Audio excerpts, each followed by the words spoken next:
Is it too late to learn violin? Keep watching to find out. If we haven't met, hi, I'm Megan. I'm a violinist and teacher. I've been playing the violin for over 20 years. I have my bachelor's and master's degrees in violin performance, and I'm Suzuki trained. If you're enjoying my videos, please make sure you're subscribed to my channel. It's easy, it's free, and I can't tell you how much I appreciate it. And if you're interested in working with me, you can check the description for a private lesson application. I teach one-on-one online private lessons, as well as Learn Violin Online, which is my comprehensive learning program for players of all ability levels that comes with unlimited feedback from me. If you're watching this video, you're probably an adult who is interested in learning how to play the violin. Maybe you always wanted to play when you were a kid, but you didn't have the time, the financial resources, or the support from your parents. Maybe you played as a kid, but gave it up because life has a habit of getting in the way. Or maybe you're retired and you're just looking for a new hobby. Whatever the case, I'm so proud of you for putting yourself out there and trying something new, especially as an adult. I know how hard that is. So is it too late to learn how to play the violin? Well, the short answer is no matter what your age. At the age that you start does have some impact on what you will likely be able to do with your playing in the future.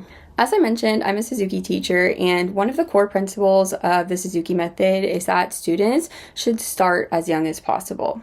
Children's brains are like little sponges, so if you learn properly from the beginning and develop fantastic technique, this can serve as a great basis for you to play professionally in your adult life. Age 3 is a pretty common benchmark for students to start playing violin with the Suzuki method, but I have taught students as young as 2.5.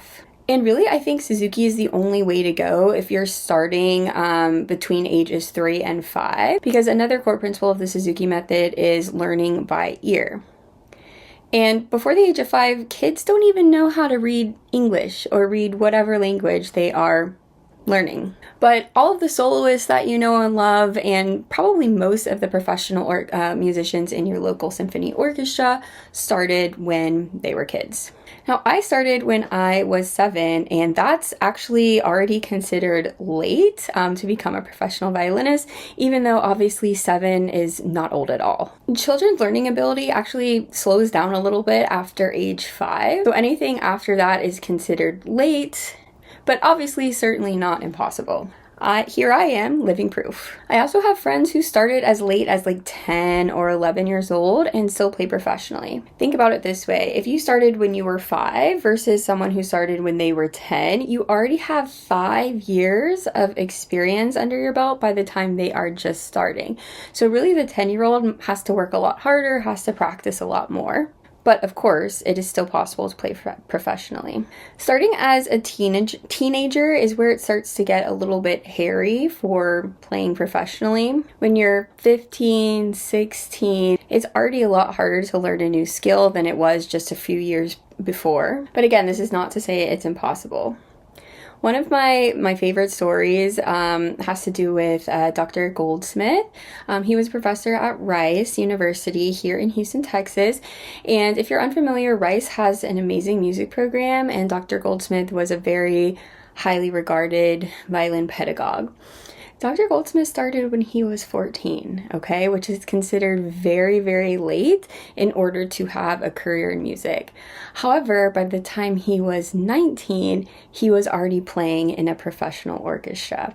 So did he have the cards stacked against him? Yes. But did he work hard? Did he want it badly enough? And did he make it happen? Also, yes. If you're starting in your 20s, 30s, 40s, 50s, etc., and I one day want to play professionally, I am not here to tell you that you can't make that happen. I do think that you need to, set realistic expectations, because it's likely going to take you at least 5 years to get to sound decent enough where someone would want to pay you for your services. And that's with a lot of time and effort. You also will probably not be able to start out with like the big symphony orchestras, right? Start getting into like little events, little gigs, maybe join your community orchestra. A former student of mine, actually, I think she started when she was in her, I want to say like late 30s, early 40s. Now she is actually going back to school to pursue a music degree, and she wants to play professionally in the future. So anything is possible. My oldest student actually was, I believe, 80. And obviously when you're 80, you don't have dreams of playing professionally, right? You just want to do it for your own enjoyment. And because learning music has so many benefits. Learning music is great for cognitive function. It's great for coordination. There's been studies that show that it actually helps ward off dementia. It's great for keeping you active. It's a great way to get involved in activities and meet people and form a community. It teaches discipline and courage, perseverance. And yeah, it can be hard at times, but it's always so worth it. So if you're an adult learner starting out, I highly suggest thinking about what your goals are. If you want to play, just for fun, just as a hobby, just to keep you busy, to keep your mind sharp, then there's no age. There's no age limit to that. If you do want to play professionally sometime in the future, you need to get yourself a good teacher. You need to make sure that you are practicing a decent amount consistently, and you need to work your way up. So you're not going to go audition for the New York Phil tomorrow, right? Get involved in your community orchestra. Try to start playing for small events, maybe some weddings. Learning music at any age, no matter the outcome, will never be a mistake. Thank you so much for watching, and please make sure you subscribe before you go.